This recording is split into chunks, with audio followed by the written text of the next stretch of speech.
What is up, everybody? Welcome to the Mark Z Drumcast. I am your host, Mark Zapata, owner and founder of Mark Z Drums. I've been playing drums since I'm 7, and I've been teaching for about 12 years. Thank you for joining me here today on the Mark Z Drumcast. Lots going on, lots of fun, lots to talk about.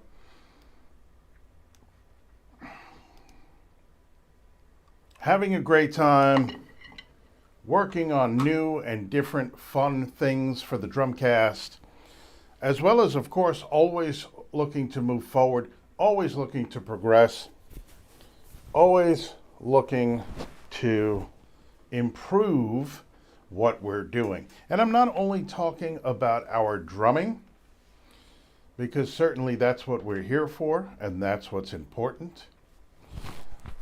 We can also improve and progress in our attitude and our outlook.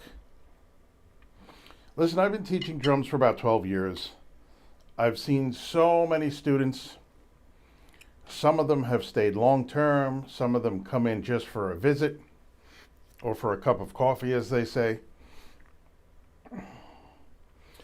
But I get excited each time I meet a new student, because it's a new puzzle to unravel.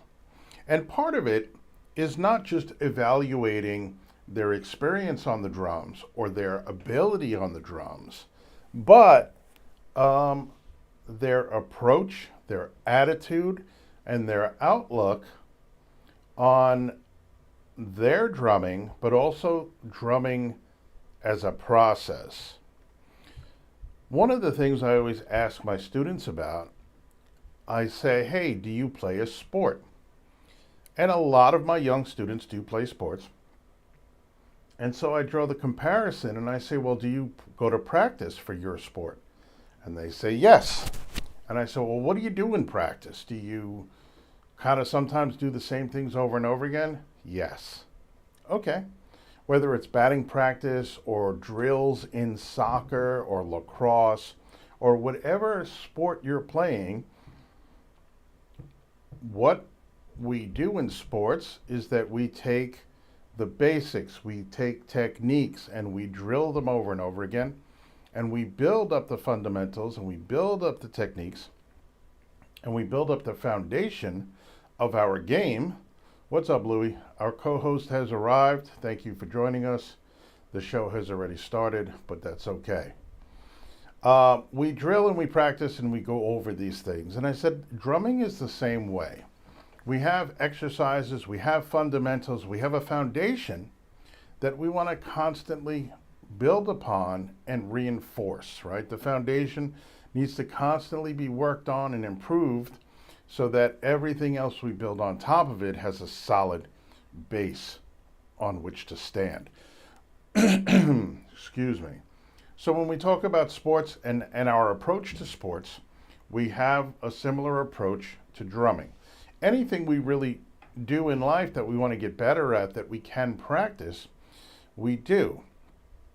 And also, again, I'm not just talking about physically playing the drums.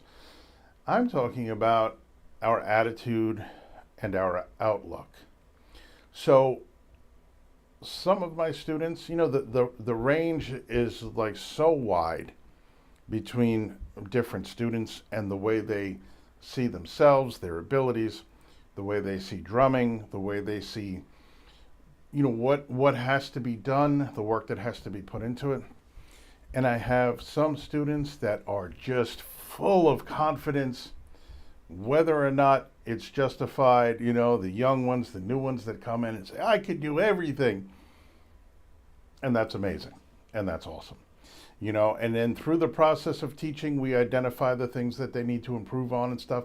And they come a little bit back to earth as far as their opinion of what they can do. But that whole belief that I can do anything is really, really a great starting point.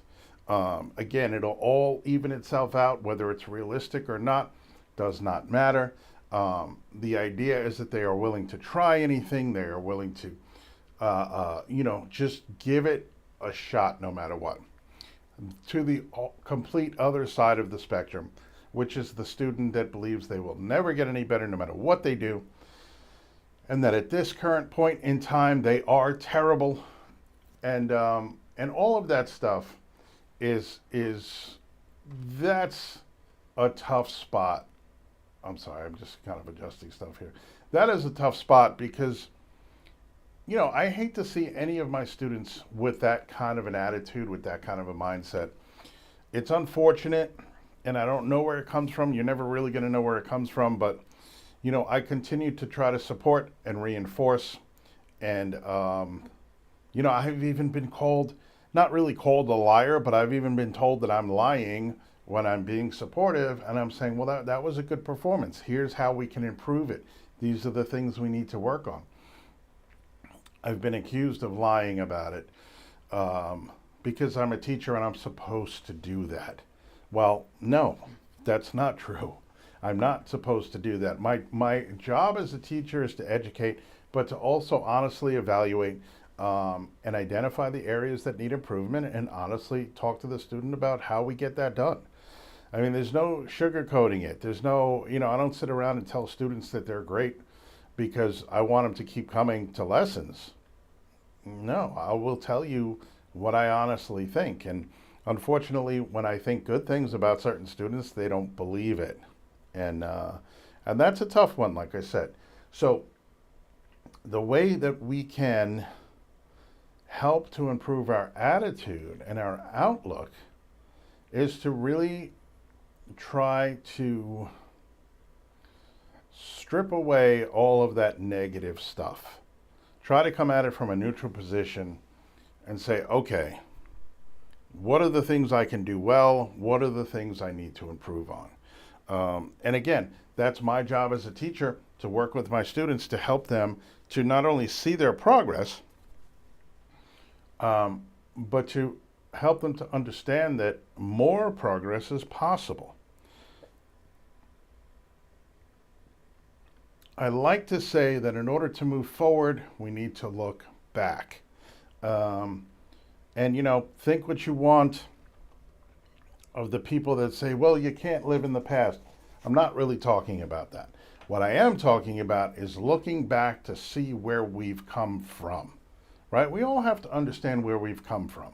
We all have to kind of look back and see our progress to the point we are in this moment right now. So a lot of times that's very helpful, because what happens at times is that we all will hit a wall or a period of slow growth where we are not like hurtling through space at 100 miles an hour, just getting better every day. Sometimes we get in that stalled situation, and I can tell, like I've gotten a pretty good sense of my students and when they're feeling either positive and moving forward, or they're feeling a little stuck. That just comes from experience. So, and as a matter of fact, I have a student, an adult, male, a professional, who has been working on drums for a few years. And these are the stories I love, all right? I mean, I love all the stories of all my students, but when I am faced with a student that picks up drums later on in life, maybe finally gets to that bucket list item that they've always wanted to do and either never allowed themselves to do it, or never had a chance to do it, or never thought they could do it, it's really a great thing to see, because it really is true. It's never too late, right? So he comes in, he's been doing drums for a couple of years, and I'm probably maybe his third or fourth teacher in his journey. And he was reaching, he was reaching for the stars and picking songs that he really wanted to learn how to play, but maybe we're still a little bit out of his reach at this point, which is fine. I love that kind of mindset. Well, I'm going to try, to do the most challenging stuff I can, and I always think that's a great approach. But I noticed after working on this song for a little while that he was becoming a little discouraged. And about 2 weeks ago, I had said to him, well, we could always come back to this song. Let's try something different. And I had to explain to him it's not because I didn't think he was good enough or anything like that. It was just that maybe this is not the thing to tackle just yet. And so it took him 2 weeks, and then he came in and he said, well, I've decided to go back to this song and that song. And he referenced what I had said to him 2 weeks prior. And we had a great lesson. He had a great lesson. He found some success again playing something that was simpler and more at his ability level at this point. And you could see the relief. Okay, I can do this. Okay, so sometimes we want to reach for the stars. We really want to pick a challenge. We want to go towards the uncomfortable. We want to go towards things that maybe scare us a little bit or challenge us. We want to move in that direction. But sometimes, like I said, we need to get that victory. Okay, I didn't do that. We need to get that victory. We need to do something we know we can do so that we can reinforce the fact that we have made this progress up until this point, which is why I say we look back to move forward. When we're feeling that way, we simply need to think about where we were 3 months ago, 6 months ago, a year ago this time. Wow, yeah, I couldn't do this, I couldn't do that, I couldn't read that, I couldn't play that song, it was too fast at the time. And now I can, right? So that can help to propel us forward when we're kind of feeling stuck in the mud a little bit. So looking back to move forward. Also, like I said, the victories. We want to have those small victories. We want to have those successes. The successes that we have propel us forward. So that's why we not only set long-term bigger goals, we set medium sized larger goals, and also we set short-term smaller goals that we can achieve, that we can accomplish, that will propel us forward little by little to that medium goal. We reach that medium goal, that again encourages us and propels us forward towards the larger goal down the road. So make sure that we are setting ourselves small enough goals that we can accomplish, that we can manage, that are realistic for us, so that we can accomplish and continue to move forward. Okay, so that is one of your tips for today on how do I progress. Hey, I'm feeling stuck. How do I progress? How do I get better? How do I move on? I spoke on Wednesday's show about books and how books can be a very helpful and valuable tool in learning drums. So sometimes buying yourself a new book, going online and maybe finding a video of something that you'd like to improve about your drumming and trying to see what you can get done. Picking a new song to learn, choosing something that's challenging, but being realistic about what your ability is at this point, and can I reach this goal of playing this song? Or should I set it as a further down the road goal for this certain song? When I pick songs with my students, I pick songs that we can immediately start working on right now. Then we talk about songs that they would like to, I would really love to be able to play this song. Okay, that's on your playlist. I make a playlist for every one of my students. I have a huge list of playlists for my students, and I put the songs that we are working on in there so that when they come in for their lessons, I could just pull up their playlist, see what we've been working on, see what we are working on right now, see what we are going to work on down the road, and what we are working towards in the future as far as music that they want to be able to play. I also include songs in their playlists that move the focus, whether it be a 6/8 song, a 5/4 song, some songs that are based around triplets, different things, songs that are very heavy on the hi-hat with maybe 16th note hi-hats, different things to keep them learning different techniques so that they can expand their abilities to play many, many different types of songs. So again, always trying to set smaller, achievable goals that we can do right now. And then, of course, there is the practice part of it. Well, I never practice. Okay.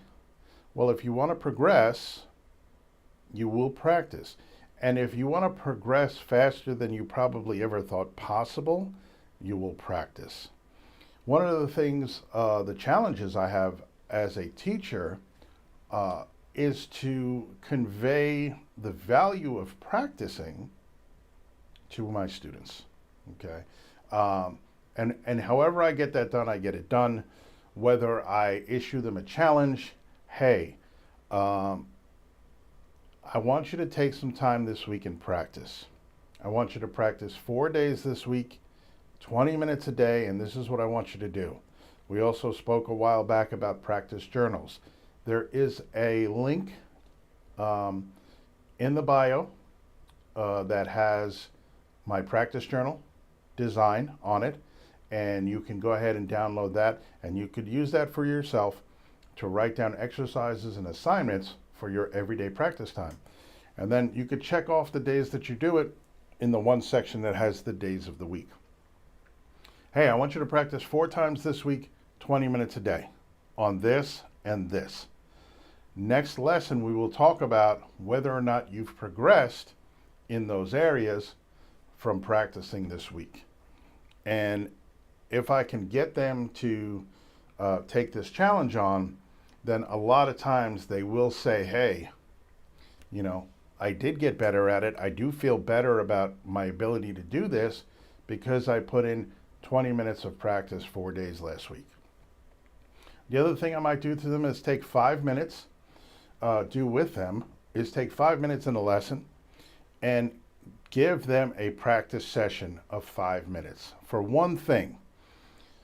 And then we see how they started, and 5 minutes later, how much they've progressed. You can progress a lot in 5 minutes. If you're focused on something and concentrating on something, you could progress a lot in 5 minutes. And I said, well, imagine if you did that for 5 minutes each day. Can you find 5 minutes each day? I think I can. You know, I have homework and I have this and I have that. And the young kids are so funny because they have such a, and they are busy. A lot of the younger kids are busy and they have sports and everything like that. But they almost sound like adults in like, oh, their schedule is so full, in telling me why they can't practice. Well, I have sports and I have Boy Scouts and I have homework and then I have to clean my room and then this and that and the other thing. And I say, okay, I know you're a very busy person. I get it.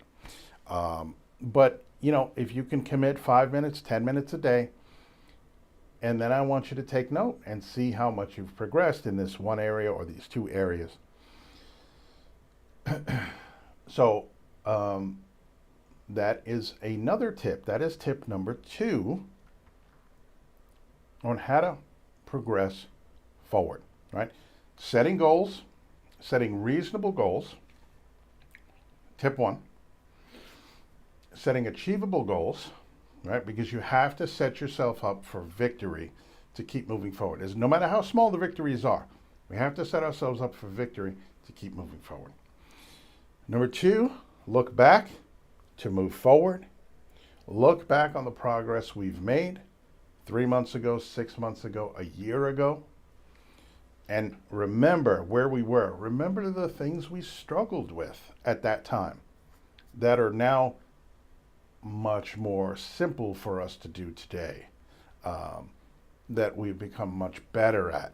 A song, for example, I couldn't even play that beat to that song. That song was too fast 6 months ago. And now I'm playing it comfortably. Things like that, you know. And then the third tip, obviously, is practicing. Figure out a way that you can fit practice time into your day. Make it a habit. They say 2 weeks of something, and it will become a habit. So every day, grab your drumsticks. I say put your drumsticks out on your desk, somewhere where you can see them every day when you're going in and out of your room, whatever the case may be. Put them in a spot with your books, put it all together and your practice pad. Keep them all in the same place, visible to you so you see it every time you're in and out of your room, right? This way you can always be reminded, oh, there are my drumsticks, there's my book, there's my pad. You're not searching around for oh, where's my book? Upstairs, downstairs. Where's my pad? Oh, I found one stick. Where's my other stick? All of that kind of stuff. Those are all roadblocks to practice. So put everything in one spot. Boom, you see it there. Pick up your sticks. You know the saying, the new saying today with all these tech kids that are on video games all day long, go out and touch grass. Touch grass. Well, touch your sticks every day for 10 minutes. Pick up your sticks. Make it a habit that your sticks need to be in your hands every single day for at least 5 minutes, 10 minutes, whatever it is. This is a goal to set. And by touching your sticks every day, you're consistently holding your sticks. You're consistently working on something. And that consistent practice time pays off dividends big time. Much better than 1 2-hour practice on a Saturday each week. Believe me, the consistency, the everyday picking up of the sticks is really, really important to progression. So there you have it. We have 3 tips to help you continue to progress in your drumming. But a lot of it has to do with our mindset. Remember, playing drums is fun. It's supposed to be fun. We're supposed to have fun doing it. Some of my students put a tremendous amount of pressure on themselves to be perfect, to do everything perfect right away. That's not realistic. That's not who we are as human beings. We're not perfect. That's why there is a thing called learning. That's why there is a thing called practice. And that's why not everybody is good at everything, right? We have experts in our society. We have people that have certain talents that others don't. We have people that have worked hard in a certain area of their lives and others that haven't. So we all have gifts that we have been given. And if you love music and you love drumming, it should be fun. There should be no pressure, no anxiety, no stress about playing drums. As a matter of fact, it should be the opposite. It should be a way to relieve stress and tension by doing something we enjoy, doing something physical, doing something that can make us sweat, and doing something that can expel energy out of us. Maybe negative energy, maybe feelings, maybe things that we need to get out. We don't know how to get them out. We can get them out through drumming. The other way is meditative kind of thing. We can focus in so much on getting this pattern down, improving our speed with our hands, doing this complex polyrhythm, listening to a song intently to learn how the drums are going, to learn where the fills are, what to play. All of those things are focusing activities that can help to kind of take our mind off things for a little while, that can help put our problems to the side, anything that is on our mind to the side, while we focus in on something that we really enjoy. So let's keep drumming positive. Let's keep drumming fun. Let's keep drumming exciting, challenging, and let's just keep it that way. That's what it's meant to be. If you're playing in a band, you're playing in school, you have an audition coming up, the best way to feel good about that show you're doing, that audition you're coming up, is to be as prepared as possible. I've often said that I will never be nervous about a gig because I'm not prepared. That I take right off the table, number one. I will never be anxious about a show because I'm unprepared, because I make sure I prepare. So that's one thing I don't have to feel. I might feel nervous about the amount of people out in the audience, or logistically, let's make sure we get everybody there on time and get set up and all of that kind of stuff. Those kind of things that I might feel a little anxious about, but never my preparedness. All right, so think about that as well. Always make sure you're prepared. And I will leave you with this today. I was speaking to a student of mine, very good young lady who plays drums. and she is in one of the student bands in the school. And I actually have been directing this band, and I will be for the foreseeable future. And so I had an opportunity to see her interact with her bandmates and play in the band situation. Well, we were talking about a certain part of a song that everybody was kind of having trouble syncing up around. And I said to her, listen, make sure your part is bulletproof, right? Count out how many measures till the change. Count out the change. Make sure you know exactly how to play the change for how long. Then you go into the next section, and there's the outro to the song. It's over, okay? So make sure you know it's 8 measures. There's 2 measures of change. Then it goes into the like I said, the outro of the song. If you know that yourself, and you're counting to yourself as you're playing, or counting out loud as you're playing to keep yourself on track, nobody can say a word to you. Nobody could say, you're doing this wrong, you're doing this wrong. Well, no, because I've been working on this. I wrote it out, and I counted it, and I know exactly how this goes. Now the rest of the band can look to you for direction. It goes this many times, then it changes, then it goes to the outro. And you know your stuff. There's no better feeling in the world than being prepared with your stuff ready to go, bulletproof. You sit down, boom. And if somebody else makes a mistake, you could say, oh, no, it goes this way, okay? And now you are an authority on the song. That is the way to go, okay? When you are in a band situation, you have a responsibility to know your part, to do your thing to the best of your ability, to help the band sound the best it can be as a collective, as a whole. But individually, you have that responsibility. You need to work on your stuff. You need to know your stuff when you come to rehearsal, and you need to be ready to perform at the show. Okay? So remember that. Anybody who wants to get into a band, you have a responsibility to do your part. And if you're not somebody who likes to practice, well, you're going to start liking to practice.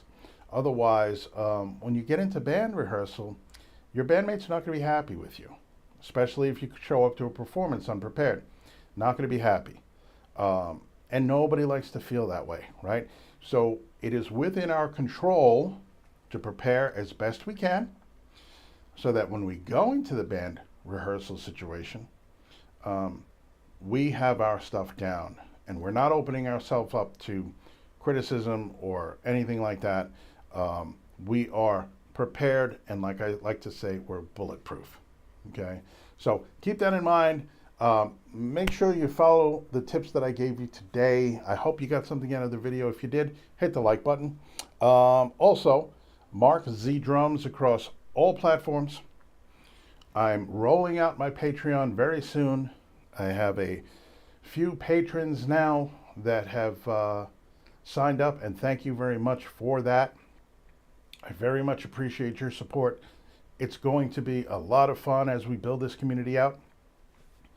On YouTube, you're here, so you're watching. You'll notice that my YouTube channel is Mark Zapata Drums, Z-A-P-A-T-A. Used to be Mark Z Drums. I don't know what happened. All of a sudden, YouTube put numbers in front of my link, and so I changed it to Mark Zapata Drums. But all of my other platforms, Mark Z Drums. You can check out my link tree right down there in the bio, and it'll send you to anywhere you want to go. Please follow all of the links.